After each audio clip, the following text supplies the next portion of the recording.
구독, 좋아요. 유엔 산하기구를 포함한 국제기구의 탈퇴 서명을 했다고 합니다. 네. 자, 미국이 이제 트럼프 행정부 체제에서 아메리칸 퍼스트 체제로 더욱 이제 엑셀을 밟고 있는데 네. 이 유엔 같은 경우는 특히 유엔 산하기구도 포함해서요. 네. 이전부터 굉장히 말이 많았죠. 네. 이번에 트럼프 대통령이 이 사인을 한 게 이유가 있다. 뭐 이런 분석들도 지금 나오고 있거든요. 네. 어떤 게 있을까요? 저는 일단은 대다수의 국제 기구들은 이미 병들었습니다. 리버럴 세력에 의해서 병들었고, 네. 그리고 친중 성향을 가진 사람들이 대부분이죠. 그러니까 과거에도 유엔 사무총장 같은 것들 투표하는 거 보면 뭐 제3국을 뽑는다라고 하지만 1대1로를 통해서 매수해 놓은 아프리카 사람을 총장으로 내세운다거나 그런 식으로 이제 미국의 입장에서 보면은 미국 국민들의 세금이 계속해서 그런 기구들에 들어가지만 미국의 이익이 아니라 중공의 이익 또는 공산 진영의 이익을 위해서 이런 돈들이 쓰이고 있기 때문에 예. 지금 그런 부분들에 대한 문제의식이 있는 거고요. 제가 작년에 설명드렸던 오쿠스 안보동맹 혹시 기억하실지 모르겠어요. 예.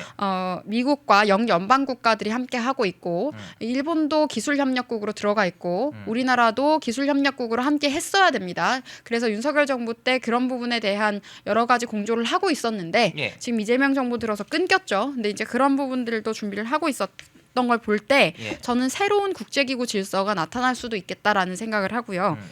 지금 이걸 보고 이재명을 지지하는 민주당 추종자들이나 민주당 그리고 소위 개딸이라고 하는 사람들은 이러니까 반미해야 된다라는 말을 하는데 말이 안 되는 겁니다. 지금 미국의 자본을 통해서 이걸 계속해서 운영해 왔는데 네. 그런 미국의 자본을 통해서 운영한 기구들을 미국이 포기한다라고 한다면 미국의 입장에서는 이 기구들의 존재 가치를 더 이상 유효하지 않다고 판단한 거잖아요.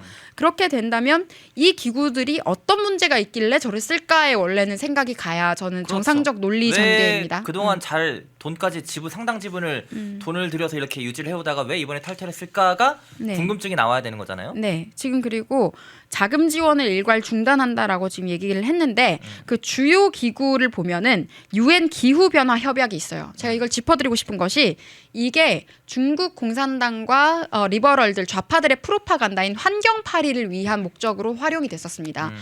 가령 태양광파리라거나 문재인이 했었던 예. 그런 것과 같은 맥락에 있고 제이디 벤스 부통령도 저번에 지적을 했지만 우리나라도 마찬가지입니다. 태양광이라는 이름으로 태양광 패널을 거의 다 중국산입니다. 중국에서 들여오거든요. 그럼 각국의 세금으로 중국에 돈을 주는 거예요. 예. 그러니까 이게 여러분 에너지, 뭐 환경 이런 것도 유행처럼 왜 자꾸 이렇게 헤게모니 싸움이 있는 거냐면 환경 파리를 해서 이득을 보는 국가들이 있는 거예요. 네. 뭐가 더 우월하고 낫다가 아니고 그러니까 이게 환경 파리하고 기후 문제 얘기를 해서 돈을 벌 수 있는 나라들이 있기 때문에 이런 것들을 하고 있는 상황이고 그래서 이런 부분에 있어서 트럼프 대통령이 우리 취임할 때도 이미 얘기하지 않았습니까? 석유 관련해서도 네. 드릴 다시 하겠다 그런 이야기들도 했었고 이미 바이든 정부가 사인을 했었던 녹색 관련 정책들 전부 일괄 폐기를 했었잖아요. 네. 그런 것과 같은 연장선상으로 우리가 봐야 된다고 생각을 하고요. 저는 이게 상징적일 수 있는 거는 그런 기후 변화라는 것을 이야기를 하면서 예. 전 세계적으로 좌익이 프로파간다를 했었던 것의 핵심적인 기둥 하나를 우리가 지금 완전히 새로 갈아 끼울 수 있는 기회가 됐다라고 생각을 합니다. 네. 환경 문제도 리버럴처럼 접근하면 안 되는 거예요. 그래서 이제 그런 부분에 있어서 새로운 전망을 우리가 이야기해 볼 수도 있겠다는 생각이 들고 예. 유엔 민주주의 기금이라는 게 있어요. 유엔 민주주의 기금. 네, 왜 민주라는 이름을 파는 단체나 뭐 정당 같은 경우에는 정말 민주적이지 않은지 모르겠어요. 근데 여기도 마찬가지로 민주주의 기금이라고 하지만 사실상 좌편향되어 있는 예. 그리고 미국의 자본이 훨씬 더 많이 들어가서 미국의 자본을 바탕으로 운영되고 있었던 그런 조직들 또는 협약들에 대해서 이제 미국이 일괄적으로 탈퇴하겠다라고 서명을 한 거죠. 네. 그리고 그 세금을 자국을 위해서 쓰겠다라고 이야기를 합니다. 그런데 저는 미국이 자국 우선주의로 가는 것이 연쇄적인 우방국의 정상화로 갈 수 있다고 생각을 해요. 예. 어느 나라든지 당연히 자국 우선주의로 가야 됩니다. 국민을 먼저 보호해야 하는 것이고 국익을 보호해야 되는 것이고 영토를 지켜야 되는 겁니다. 근데 그런 기본 원칙들이 너무나 많이 모호해지고 훼손되어 있는 상황에서 예. 미국 같은 가장 강력한 국가가 그 원칙을 세우겠다라고 한다면 다른 나라들도 어느 나라에 의존하는 것이 아니라 스스로 자강을 하기 위한 정책적 변화라거나 정치적 변화가 이루어질 수 있게 됩니다. 그래서 저는 이런 부분들을 긍정적으로 보고 있는데 지금 미국은 국방비를 2천조 원을 이제 올해 2천조 원을 쓰겠다라고 밝혔습니다. 근데 이게 우리나라 상황이랑 좀 비교를 해보려고 해요. 예. 네, 제가 들고 왔었던 게 있는데, 네, 같이 보시죠. 네, 이것 이전에 제가 설명드릴 게 있는데 이게 기사가 이게 안 들어가 있는데요, 이미지로는. 징병률. 네, 장병들. 네, 장병들 먹고 지금 여러분 우리나라 국방 예산 안 줘서 지급하지 않아서 논란이 됐잖아요. 그런데 장병들 먹고 입는 비용 600억도 안 줬다고 합니다. 자, 제가 이거 PD님 그 자료 좀 찾아주시고 제가 링크 드릴게요. 일단 설명 계속해 주시죠. 네, 지금 군 장병들이 먹고 입는 데 쓰이는 비용 군수 자금입니다. 이 군수 자금이 지금 완전히 미지급 상태로 밝혀졌고요. 문제 제기가 되니까 뭐 이번 주까지는 해결하겠다라는 방위 출신 국방부 장관의 국방부가 이야기를 하고 있습니다. 그래서 지금 설명을 해드리면요. 이게 시점을 우리가 봐야 되는 게 윤석열 대통령을 발을 묶은 직후부터 지금 지급이 제대로 안 이루어진 것들인데요. 보면 이재명 정부 들어서 국방비 중 전력 운영비 중에서 5,200억이 미지급 상태입니다. 5,200억. 네, 5,200억이나 미지급 상태인데 급식과 피복, 급식이랑 이제 우리 입는 옷 거기에 들어가는 자금 604억이 지급이 안 됐고요. 군수품에 들어가야 할 2,000억도 지급이 안 됐고요. 군사시설에 들어가야 할 1,627억도 미지급 상태입니다. 완전히 지금 대한민국 군사 시스템을 붕괴시키고 있어요. 그렇게 하면서 군사 붕괴선은 남하시키고 군인들한테 총 대신에 3단봉을 들라고 하고 있습니다. 이거죠. 네. 이게 지금 600억만 아니에요. 600억만 낸 게 아니라 600억만이 아니고 일전에 논란된 게 또 있었잖아요. 네, 국방비 중에 전력 운영비는 5,002억 원, 5,000억이 이미 미지급 상태인데 최소한 장병들의 급식과 피복에 쓰이는 비용 600억도 미지급 상태다라는 것을 지금 여기 기사에서 이야기를 하고 있는 건데 이거는 통상적인 일이라고 지금 뭐 얘기를 정부에서는 했다라고 하는데 이게 왜 통상적인 일이에요? 전혀 통상적인 일이 아니죠. 이거는 아니 민생 쿠폰 뭐 어쩌고 저쩌고 할 시간에 그 많은 돈 민생 쿠폰 할 돈으로 군인들 먼저 챙겨줘야 되는 거 아니에요? 네, 뭐 지금 그렇게 하고 있는 거고요. 그런 민생지원금이나 이런 데는 돈 1,000억씩 펑펑 쓰면서 군인들 입고 먹는 비용 예산은 아예 미지급하고 있는 상황. 여러분 보십시오. 그리고 올해 예산에 대해서 그들이 발표했던 내용을 보면 지방선거 전 상반기에 다 몰려 있습니다. 근데 그 예산들이 민주당 의원들의 지역구에서 본인들이 표파리를 위한 정책이 들어간다거나 이념적인 부분들에 들어가는 내용들이 대다수고요. 지금 이재명 정부가 우리나라 군사 체계를 어떻게 망치고 있는지 여러분들이 보셔야 합니다. 그리고 지금 이런 상황 속에서 미국 정부는 국방비의 규모를 늘려서 2,000조 원을 투자를 하고 있습니다. 그런데 국방비의 투자를 늘리는 것은 어떤 경우에도 잘못된 선택이 아닙니다. 정말 옳은 선택이고요. 선진국방을 준비하는 것이 아주 중요한데 이 선진국방이란 단어도 한국에선 왜곡돼서 쓰이고 있어요. 좌파들이 국방을 무력화시키고 군인들 손에서 총을 빼앗고 3단봉 같은 거 맨손으로 싸우라고? 그게 말이 안 되잖아요.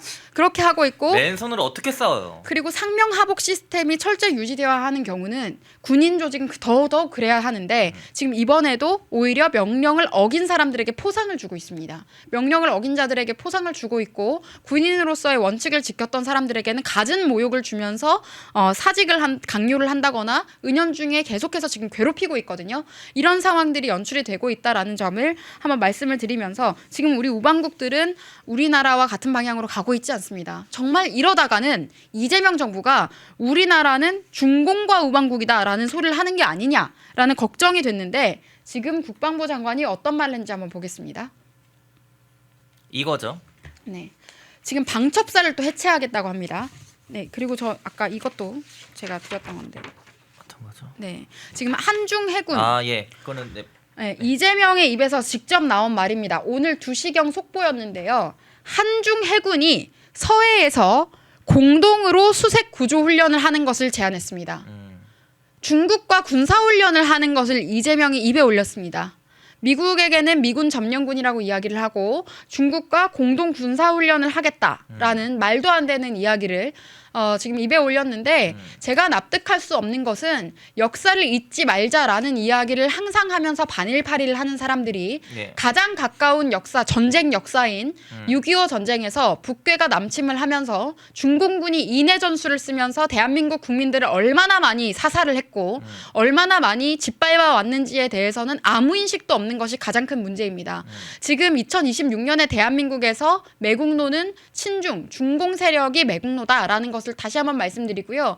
여러분 믿기지 않겠지만 이것을 대한민국 대통령이라는 직을 달고 있는 자가 직접 한 발언입니다. 지금 이게 주한미군에게도 아주 부정적인 메시지로 읽힐 수가 있고요.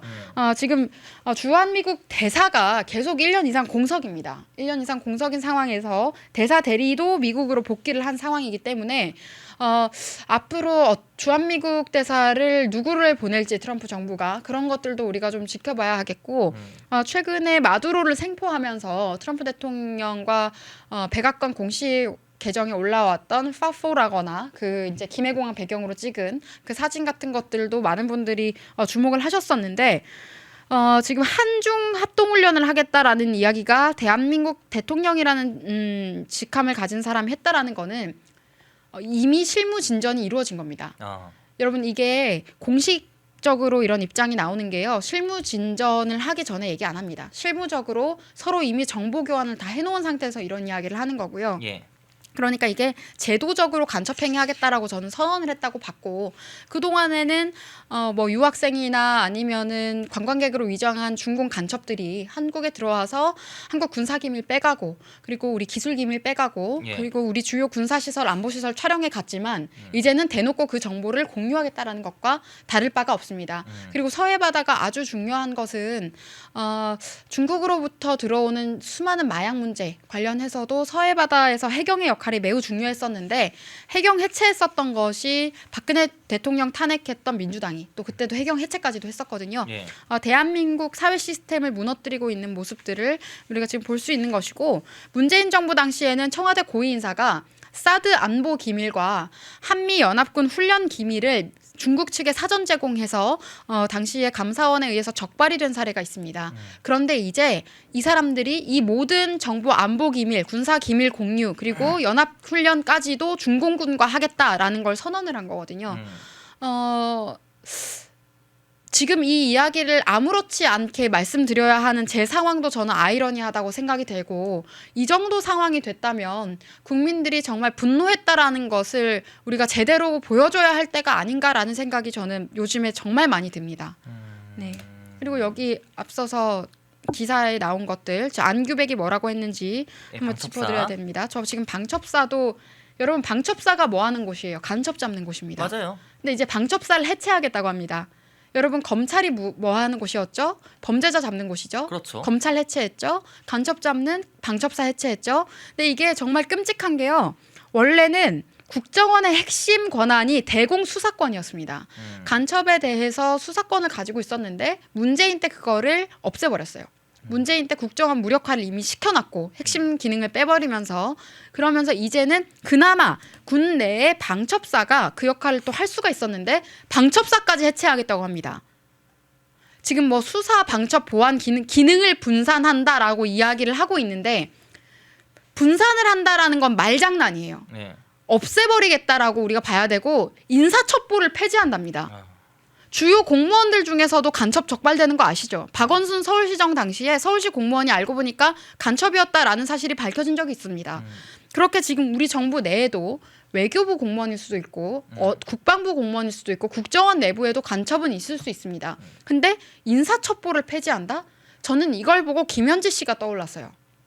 우리가 이해할 수가 없는 부분이 이런 부분들이 또 있다라는 것도 지금 방첩사마저 이들이 해체하고 있다. 국가의 수사 기능과 방첩 기능을 완전히 마비시키면서 우리 한미 동맹을 분열시키려고 하고 있고 이제 중공군과 동맹을 맺겠다라는 말도 안 되는 선언들을 그들이 숨기지도 않고 표출하고 있습니다. 우리나라 전체를 뭐라고 할까요? 우리나라 전체를 북한화시키는 것이 80년도 주사파들의 목적이고 그리고 그들은 단 한 번도 그 목표를 포기한 적이 없습니다. 지금까지도. 지금 수많은 국가보안법 전과자들이 아니 이미 국회의원이 그 노동신문도 됐고 뭐 네. 구독료 내면 볼 수 있다면서요? 네, 지금 국가보안법 전과자들이 국회의원이고 국무총리가 당장 국가보안법 전과자잖아요. 그리고 노동신문 말씀하셨는데 불법 대북 송금으로 논란이 되니까 합법 대북 송금을 하겠다라고 지금 제도를 조작하고 있는 겁니다. 그러니까 그 구독료가 190만 북한에 원. 내는 거죠? 네, 북한이 가져가는 거죠. 그렇죠. 네. 북한에 190만 원을 내면 볼 수 있다라고 하는데 190만 원을 한 명이 190만 원 네, 내면은 네, 연간. 만약에 1000명만 내면은 그 돈이 얼마입니까? 그렇죠. 여러분 이게 제도적으로 독재를 하는 것의 무서움이 이런 거예요. 조용한 독재. 그런 식으로 겉으로 볼 때는 평화로운 척하지만 그 무엇보다도 폭력적인 독재가 이런 겁니다. 지금 우리가 매일 일상을 살아가고 있지만 겉으로 보이는 것보다도 이 나라는 많이 붕괴가 되었고 제가 다른 방송에서도 말씀드리지만 지금 이 국가의 상태는 정상 국가라고 보기가 매우 어려운 상황이고요. 공무원 조직에 대해서도 말씀을 드리면 제가 있으면서 목격했던 여러 장면들을 토대로 볼 때 이미 민노총 공무원 노조의 영향이 매우 크고 그 사람들 중에 전시 상황이 발생했을 때 중공군 또는 북괴의 편을 들 사람들도 있을 수 있습니다. 그러니까 그런 여러 상황을 생각했을 때 대한민국의 국가 안보가 매우 위태로운 상황에 놓여 있다. 위성락이라는 국가안보실장이 서해 바다에 대해서 공영이라고 했죠. 공유하겠다라고 했죠. 그런 유사한 발언들을 했고 대통령의 입에서 한중 군인들의 합동훈련 같은 얘기가 나왔다는 거는 이미 실무적으로 중국과 여러 가지 정보 교환이 끝났다라는 겁니다. 아주 공포스러운 상황입니다. 우리나라의 주요 군사 안보 기밀을 중국이 가지고 있을 가능성이 아주 높고 그런 것을 마치 협력이라는 단어로 포장했을 가능성이 매우 높습니다. 펜앤마이크에서 추천하는 영상도 보고 가세요. 다른 영상도 즐기시려면 구독 버튼을 꼭 눌러주세요.